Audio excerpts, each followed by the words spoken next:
ಇದ್ರದ್ದು LPT ಬಗ್ಗೆ ಮಾತಾಡ್ಬಿಟ್ಟು ಎಕ್ಸಾಮ್ ಸೀಕ್ವೆನ್ಸ್ ನೋಡೋದಾದ್ರೆ ಟೋಟಲ್ ಅಟೆಂಪ್ಟ್ ಬಂದ್ಬಿಟ್ಟು ನಂದು and last year 71 to 73 range ಅಲ್ಲಿ. ಹೆಲೋ ನಮಸ್ಕಾರ ಎಲ್ರಿಗೂ, welcome back to my channel. ನಾನು ಇಮನಾಗು. ಇವತ್ತು ನಂದು NICL ಅಸಿಸ್ಟೆಂಟ್ ಫಸ್ಟ್ ಶಿಫ್ಟ್ ಅಲ್ಲಿ ಎಕ್ಸಾಮ್ ಇತ್ತು. 7:30 ರಿಪೋರ್ಟಿಂಗ್ ಟೈಮ್ದು. ನಾನು ಅರೌಂಡ್ 7 o'clock ಅಷ್ಟೊತ್ತಿಗೆ ಹೋಗಿದ್ದೆ. ಅರ್ಧ ಗಂಟೆ ಮುಂಚೆನೇ ಇದ್ದೆ. ನನ್ನ ಪ್ರಕಾರ ಕರೆಕ್ಟ್ 7:30 ಅಷ್ಟೊತ್ತಿಗೆ ಒಳಗಡೆ ಕರ್ಕೊಂಡ್ರು ಅನ್ಸುತ್ತೆ. ಅಂಡ್ ನಾನು ಪ್ರೊಸೀಜರ್ ಎಲ್ಲ ಮುಗಿಸಿ ಹೋಗಿ ಕುತ್ಕೊಳ್ಳೋ ಅಷ್ಟರಲ್ಲಿ ಇನ್ನೂ ಎಕ್ಸಾಮ್ ಶುರು ಆಗೋದಕ್ಕೆ 40 minutes ಅಂತಿತ್ತು. ಬಟ್ ಇವತ್ತೇನೋ ಎಕ್ಸ್ಟ್ರಾ ಫೋಟೋಸ್ ಇಸ್ಕೊಂಡಿಲ್ಲ, ಬರೀ ಇದು ಮತ್ತೆ ಸೈನ್ ಹಾಕಿಸ್ಕೊಂಡ್ರು ಅಷ್ಟೇನೆ. So attendance ಲಿಸ್ಟಲ್ಲಿ. ಸೊ ಅದೆಲ್ಲ ಮುಗ್ದುವೆ ನಮ್ದು ಅದೇ 30 to 40 minutes ಇನ್ನೂ ನನಗೆ ಟೈಮ್ ಇತ್ತು ಎಕ್ಸಾಮ್ ಶುರು ಆಗೋದಕ್ಕೆ. ಫಸ್ಟು ನಾನು ಇದ್ರದ್ದು LPT ಬಗ್ಗೆ ಮಾತಾಡ್ಬಿಡ್ತೀನಿ. ಅಂದರೆ ನಾನು NICL ನೋಟಿಫಿಕೇಶನ್ ವಿಡಿಯೋ ಮಾಡಿದಾಗ ಇದು LPT ಬಗ್ಗೆ ನನಗೂ ಕೆಲವೊಂದು ಡೌಟ್ ಇತ್ತು. ಎಲ್ಲರಿಗೂ ಇರುತ್ತಾ ಅಥವಾ ಬೇರೆ ಸ್ಟೇಟ್ ಅವ್ರಿಗೆ ಮಾತ್ರನಾ ಅಂತ. ಅಲ್ಲಿ ಬೇರೆ ಸ್ಟೇಟ್ ಅವರು ಬರಿಬೇಕು ಅನ್ನೋ ಥರ ಮೆನ್ಷನ್ ಆಗಿತ್ತು. ಬಟ್ ನಮ್ಮ ಸ್ಟೇಟ್ ಅವ್ರು ಬರಿಬಾರ್ದು ಅಥವಾ ಏನು ಅನ್ನೋದನ್ನ ಕರೆಕ್ಟಾಗಿ ಏನೂ ಹೇಳಿರಲಿಲ್ಲ. ಅದಕ್ಕೆ ನಾನು ಏನು ಮಾಡಿದೆ, ಕೆಲವೊಬ್ರು ವಿಡಿಯೋ ಮಾಡಿರ್ತಾರಲ್ವಾ, ಆಲ್ರೆಡಿ NICL ಅಲ್ಲಿ ವರ್ಕ್ ಮಾಡಿರೋರು ಒಬ್ರು ವಿಡಿಯೋ ಮಾಡಿ ಹಾಕಿದ್ದಾರೆ. ಅಂದರೆ ಅವರು ನಾರ್ತ್ ಸೈಡ್ ಅವರು.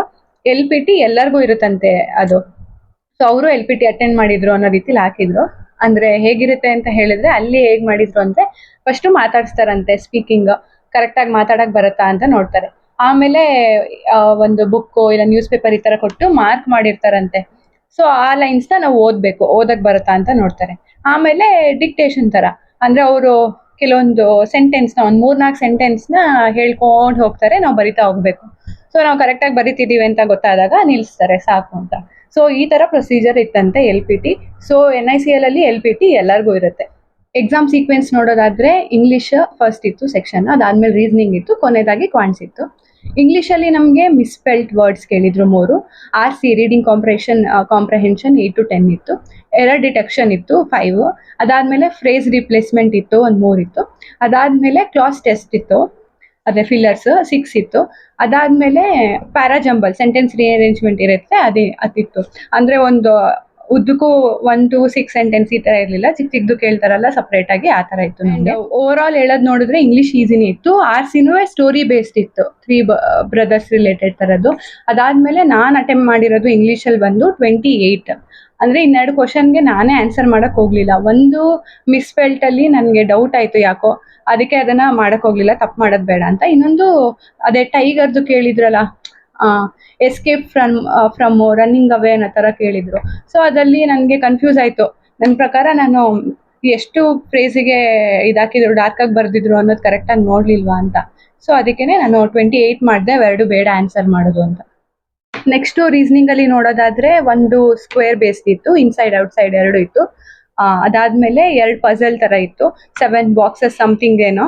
ಅದಾದ್ಮೇಲೆ ಫ್ಲೋರ್ ಬೇಸ್ಡ್ ಇತ್ತು 8 to 1 ಫುಲ್ಲು. ಅದಾದ್ಮೇಲೆ ಸಿಲಾಲಿಸಮ್ 3 ಇತ್ತು. ಅಂದ್ರೆ ನಾನು ಪಕ್ಕ ಇಷ್ಟೇ ಇತ್ತು ಅಂತಲ್ಲ, ನನ್ ನೆನಪಿರೋ ಪ್ರಕಾರ ಅಷ್ಟಷ್ಟಿತ್ತು ಅಂತ ಹೇಳ್ತಿದ್ದೀನಿ. ಇನ್ಇಕ್ವಾಲಿಟಿ ಅರೌಂಡ್ 3 ಇತ್ತು. ಅದಾದ್ಮೇಲೆ ಆಲ್ಫಾ ನ್ಯೂಮರಿಕ್ ಸೀರೀಸ್ ಅದೊಂದು 5 ಇತ್ತು. ಬ್ಲಡ್ ರಿಲೇಷನ್ 3 ಇತ್ತು. ಡೈರೆಕ್ಷನ್ ಸೆನ್ಸ್ 3 to 4 ಕ್ವಶನ್ ಇತ್ತು. ಅದಾದ್ಮೇಲೆ ಇನ್ನು ಬಿಟ್ರೆ ಕೋಡಿಂಗ್ ಡಿಕೋಡಿಂಗ್ದು ಆಡ್ ಒನ್ ಔಟ್ ಅಂತ ಇರುತ್ತಲ್ಲ, ಅದೊಂದಿತ್ತು. ಅದಾದ್ಮೇಲೆ ಈ ನಂಬರ್ದು ಅದೇನೋ ಅಸೆಂಡಿಂಗ್ ಆರ್ಡರ್ ಅಲ್ಲಿ ಬರ್ದು ಯಾವ್ದಾವ್ದು ಅದೇ ಜಾಗದಲ್ಲಿ ಇದೆ ಎಷ್ಟಿದೆ ಅನ್ನೋ ತರ ಕೇಳಿದ್ರು. ಅದಾದ್ಮೇಲೆ ಇದು ವರ್ಡ್ ಮಾಡೋದ್ ಕೇಳಿದ್ರು. ನನ್ಗೆ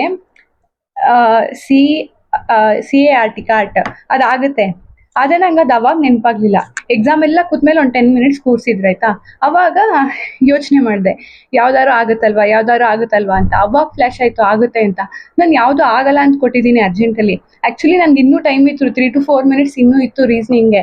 ನಾನು ಒಂದ್ಸತಿ ಹೋಗಿ ಬ್ಲಡ್ ರಿಲೇಷನ್ ಕರೆಕ್ಟ್ ಆಗಿದೆಯಾ ಅಂತ ನೋಡಿದೆ. ಆಮೇಲೆ ಸಿಲೋಲಿಸಮ್ ಕರೆಕ್ಟ್ ಆಗಿದೆಯಾ ಅಂತ ಹೋಗಿ ಚೆಕ್ ಮಾಡಿದೆ. ಅದನ್ನ ಬಿಟ್ಬಿಟ್ಟು ನಾನು ಇದನ್ನ ಚೆಕ್ ಮಾಡಿದಿದ್ರೆ ಮೋಸ್ಟ್ಲಿ ತಪ್ಪಾಗ್ತಿರ್ಲಿಲ್ವೇನೋ. ಸೊ 35ಗೆ 35 ಅಟೆಂಡ್ ಮಾಡಿದ್ದೀನಿ ರೀಸನಿಂಗು. ಆದ್ರೆ ಅದೇ ವರ್ಡ್ದು ತಪ್ಪಾಯ್ತು. ಸೊ ಅದೊಂದೇ ತಪ್ಪಾಗಿರೋದು ಅಂತ ಅನ್ಕೊಂತೀನಿ. ಅದ್ ಬಿಟ್ಟು ಸಿಲಾಲಿಸಮ್ ಅಲ್ಲಿ ಆಚೆ ಈಚೆ ಆಗಿ ನಾನೇನಾದ್ರು ಮಿಸ್ಟೇಕ್ಸ್ ಮಾಡಿದ್ರೆ ತಪ್ಪಾಗಿರ್ಬೋದು. ಅದ್ಬಿಟ್ಟು ಈ ಪಜಲಲ್ಲೆಲ್ಲ ತಪ್ಪಾಗಿರಲ್ಲ, ಡೈರೆಕ್ಷನ್ ಸೆನ್ಸ್ ಅಲ್ಲೂ ತಪ್ಪಾಗಿರಲ್ಲ ಅಂತ ಅನ್ಕೋತೀನಿ. ನೆಕ್ಸ್ಟ್ ಕ್ವಾಂಟ್ಸ್ ಬಂದ್ರೆ ಸಿಂಪ್ಲಿಫಿಕೇಶನ್ ಇತ್ತು, ಒಂದು 10 to 11 ಇತ್ತೇನೋ, ಕರೆಕ್ಟಾಗಿ ನೆನಪಿಲ್ಲ. ಆಮೇಲೆ ನಂಬರ್ ಸೀರೀಸ್ ಇತ್ತು, DI ಒಂದಿತ್ತು, ಬಾರ್ ಗ್ರಾಫು ಅಂದ್ರೆ ಸಿಂಗಲ್ ಇದು, ಟಿಕೆಟ್ ಸೋಲ್ಡ್ ಅನ್ನೋ ತರ A to E ಇತ್ತು. ಅದಾದ್ಮೇಲೆ ಅರ್ಥಮೆಟಿಕ್ ಇತ್ತು. ನಾನು ಸಿಂಪ್ಲಿಫಿಕೇಶನ್ ಫುಲ್ ಮಾಡಿದೆ, ಅದಾಗಿದ ತಕ್ಷಣ DI ಮಾಡಿದೆ. DI ಫುಲ್ ಮಾಡಿದ್ಮೇಲೆ ನನಗೆ ಗೊತ್ತು ನನಗೆ ನಂಬರ್ ಸೀರೀಸ್ ಸಿಕ್ಕಾಪಟ್ಟೆ ಕಷ್ಟ. ಸೊ ಅದಕ್ಕೆ ನಾನು ಏನು ಮಾಡಿದೆ, ಅರ್ಥಮೆಟಿಕ್ ಮಾಡೋಕ್ಕೆ ಶುರು ಮಾಡಿದೆ. ಅರ್ಥಮೆಟಿಕ್ಕು ಸುಮಾರಷ್ಟು ಮಾಡಿದೆ. ಅದಾದ್ಮೇಲೆ ಏನಾಯಿತು, ನಂಬರ್ ಸೀರೀಸ್ಗೆ ಅಂತ ಹೋದೆ. ಅಲ್ಲಿ ನನಗೆ ಟೈಮ್ ತೊಗೊಂಡ್ಬಿಟ್ಟೆ. ಅದಾದ್ಮೇಲೆ ಹಂಗೆ ಅರ್ಥಮೆಟಿಕ್ ಪ್ರಾಬ್ಲಮಲ್ಲೂ ಒಂದೆರಡಕ್ಕೆ ಟೈಮ್ ತೊಗೊಬಿಟ್ಟೆ ನಾನು. ಯಾವ್ದಂತ ಹೇಳಿದ್ರೆ ಸ್ಯಾಲ್ರಿ ಬೇಸ್ಡ್ ಮತ್ತೆ ಏಜ್ದು ಕೊಟ್ಟಿದ್ರಲ್ಲ ಅದು. ಅಂದ್ರೆ ನಾನೇನೋ ಬರ್ಕೊಬೇಕಾದ್ರೆ ತಪ್ಪು ಬರ್ಕೊಂಡೋ ಏನೋ ಗೊತ್ತಿಲ್ಲ, ನಂಗೆ ಆನ್ಸರೇ ಬರಲಿಲ್ಲ. ಸೊ ಅಲ್ಲಿ ಟೈಮ್ ವೇಸ್ಟ್ ಆಯಿತು, ನಾನು ಆನ್ಸರ್ ಮಾಡೋಕ್ಕೂ ಆಗಲಿಲ್ಲ. ಆಮೇಲೆ ನಂಬರ್ ಸೀರೀಸಲ್ಲೂ ಒಂದೆರಡಕ್ಕೆ ಹಂಗೆ ಟೈಮ್ ವೇಸ್ಟ್ ಮಾಡಿದೆ. ಅದು ಬಿಟ್ಟರೆ ನಾನು ಅರ್ಥಮೆಟಿಕಲ್ಲಿ ಈ ಎಸ್ ಐದು ಕೇಳಿದ್ರಲ್ಲ, ಸಾರಿ ಎಸ್5 7,100 5,000 2,100 ಏನೋ ಇತ್ತು ಅನ್ಸುತ್ತೆ. ಅದಾದ್ಮೇಲೆ ಬೋಟ್ ಆ್ಯಂಡ್ ಸ್ಟ್ರೀಮ್ದು ಮಾಡಿದೆ. ಅದಾದ್ಮೇಲೆ ಕಾರು ಬಸ್ ಇದ್ರದ್ದು ಮಾಡಿದೆ. ಆಮೇಲೆ ಆವ್ರೇಜ್ ಆಡ್ ನಂಬರ್ದು ಕೇಳಿರಲ್ಲ ಅದನ್ನ ಮಾಡಿದೆ. ಇದೇ ಥರ ಸುಮಾರಷ್ಟು ಮಾಡಿದೆ. ನನ್ನ ಪ್ರಕಾರ ನಾನು ನಂಬರ್ ಸೀರೀಸ್ ಮಾಡಿರೋದು ಒಂದೋ ಎರಡೋ ಅಷ್ಟೇ ಅನ್ಸುತ್ತೆ. ಅರ್ಥಮೆಟಿಕ್ ಜಾಸ್ತಿ ಮಾಡಿದೆ. ಬಟ್ ಅದೇನೆ ಒಂದು 3-4 ಕ್ವಶನ್ ಟೈಮ್ ಕೊಟ್ಬಿಟ್ಟು ನಂಗೆ ಆನ್ಸರ್ ಬರಲಿಲ್ಲ. ಸೊ ಅದೇನಾದ್ರು ಆನ್ಸರ್ ಬಂದಿತ್ತು ಅಂದರೆ ಆರಾಮಾಗಿ ನಾನು 30 ತನಕ ಹೋಗ್ಬೋದಿತ್ತು. ನನ್ನ ಟಾರ್ಗೆಟು ಹಂಗೆ ಅನ್ಕೊಂಡಿದ್ದೆ, ಅಟ್ಲೀಸ್ಟ್ 30 ಮಾಡಬೇಕು ಅಂತ. ಬಟ್ ಆಗಲಿಲ್ಲ. ಕ್ವಾಂಟ್ಸಲ್ಲಿ ನಂದು ಬರೀ 26 ಅಟೆಂಪ್ಟ್ಸ್ ಆಯಿತು. ಟೋಟಲ್ ಅಟೆಂಪ್ಟ್ ಬಂದ್ಬಿಟ್ಟು ನಂದು 89. ಜಾಸ್ತಿ ತಪ್ಪು ಮಾಡಿರಲ್ಲ ಅಂತ ಅನ್ಕೊಂತೀನಿ. ಅಂದ್ರೆ ಜಾಸ್ತಿ ತಪ್ಪಾಗಿಲ್ಲ ಅಂತ ಹೇಳಿದ್ರೆ ಆರಾಮಾಗಿ ಪಾಸ್ ಆಗ್ಬೋದು. ಬಟ್ ಆ ಎಕ್ಸಾಮ್ ಇದರಲ್ಲಿ ಆ ಸೆಂಟರಲ್ಲಿ ಕೂತ್ಕೊಂಡು ಬರಿಬೇಕಾದ್ರೆ ಅದೆಷ್ಟು ತಪ್ಪು ಮಾಡಿರ್ತೀನಿ ಅನ್ನೋದು ನನಗೆ ಐಡಿಯಾ ಇಲ್ಲ. ಬಟ್ ನಾನು ಏನಿದೆ ಈ ರೀಸನಿಂಗ್ ಆಗಲಿ ಕ್ವಾಂಟ್ಸ್ ಆಗಲಿ ನಾನು ಮಾಡಿದಾಗ ಆನ್ಸರ್ ಏನು ಬಂತು ಅದು ಆಪ್ಷನಲ್ಲಿ ಇತ್ತು. ಸೊ ಅದಕ್ಕೇನೆ ನನಗೆ ಅದೇನು ಅಷ್ಟೊಂದು ಭಯ ಇಲ್ಲ. ಬಟ್ ಈ ಇಂಗ್ಲೀಷ್ ಹೇಳ್ತಾರಲ್ಲ, ನಾವೇನೋ ಆನ್ಸರ್ ಮಾಡಿರ್ತೀವಿ ಬಟ್ ಅದು ಕರೆಕ್ಟಾಗಿ ಇರುತ್ತಾ ಇಲ್ವಾ ಅನ್ನೋದು ಸ್ವಲ್ಪ ಹೇಳಕ್ ಬರಲ್ಲ. ಸೊ ಅದು ಎಷ್ಟು ಆಕ್ಯುರೇಸಿ ಮೇಂಟೈನ್ ಆಗಿದೆ ಅನ್ನೋದು ಗೊತ್ತಿಲ್ಲ. So total 89 attempts. ನನಗೆ ಒಂದೇನೆ ಕ್ವಾಂಟ್ಸಲ್ಲಿ ಇನ್ನೂ ಜಾಸ್ತಿ ಮಾಡ್ಬೋದಿತ್ತೇನೋ ಅಂತ ಅನ್ನಿಸ್ತು. ಅದೇನೆ ಟೈಮ್ ವೇಸ್ಟ್ ಮಾಡದೆ ಹೋಗಿದ್ರೆ ಜಾಸ್ತಿ ಆಗ್ತಿತ್ತು. ಅದೊಂದೇ ಬೇಜಾರಾಗಿದ್ದು. ಬಿಕಾಸ್ ತುಂಬ ಕ್ವಾಂಟ್ಸ್ ಪ್ರಾಕ್ಟೀಸ್ ಮಾಡ್ತಿರ್ತೀನಿ. ಬಟ್ ಅದೇ ಎಕ್ಸಾಮ್ಗೆ ಅಂತ ಹೋಗಿ ಕೂತಾಗ ಅದೇನಾಗುತ್ತೋ ಏನೋ ಟೆನ್ಷನ್ ಆಗಿಬಿಡ್ತೀನಿ. ಆ ಟೆನ್ಷನಲ್ಲೇ ಅರ್ಧ ಆನ್ಸರ್ ಬರೋದಕ್ಕೂ ಆನ್ಸರ್ ಬರಲ್ಲ, ಆ ಥರ ಆಗಿಬಿಡುತ್ತೆ. ಸೊ ಅದೊಂದು. ಅದಾದ್ಮೇಲೆ ಇಂಗ್ಲೀಷಲ್ಲೂ ಅಷ್ಟೇ, ಅದು ಗೆಸ್ ಮಾಡಿದೊಂದು ಕರೆಕ್ಟಾಗಿತ್ತು. ಬಟ್ ಸುಮ್ಮನೆ ಏನಕ್ಕೆ ಅಂತ ಹಾಕಲಿಲ್ಲ. ಅದೊಂದು ಆಗಿದ್ದಿದ್ರೆ ಅದೊಂದು ಒಂದು ಅಟೆಂಪ್ಟ್ ಎಕ್ಸ್ಟ್ರಾ ಆಗ್ತಿತ್ತು.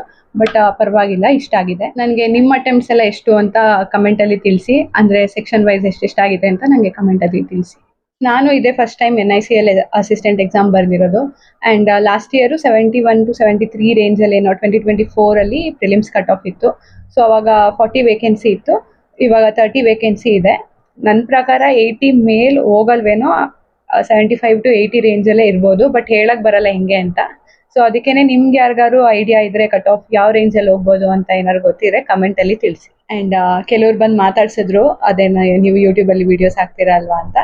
ಖುಷಿ ಆಯಿತು ನೀವೆಲ್ಲ ನನ್ನ ಮಾತಾಡ್ಸಿದ್ದು. ಈ ವಿಡಿಯೋ ಇಷ್ಟ ಆಗಿದ್ರೆ ಲೈಕ್ ಮಾಡಿ, ಶೇರ್ ಮಾಡಿ, ಕಮೆಂಟ್ ಮಾಡಿ ಆ್ಯಂಡ್ ಸಬ್ಸ್ಕ್ರೈಬ್ ಮಾಡೋದಂತೂ ಮರಿಬೇಡಿ. Thank you.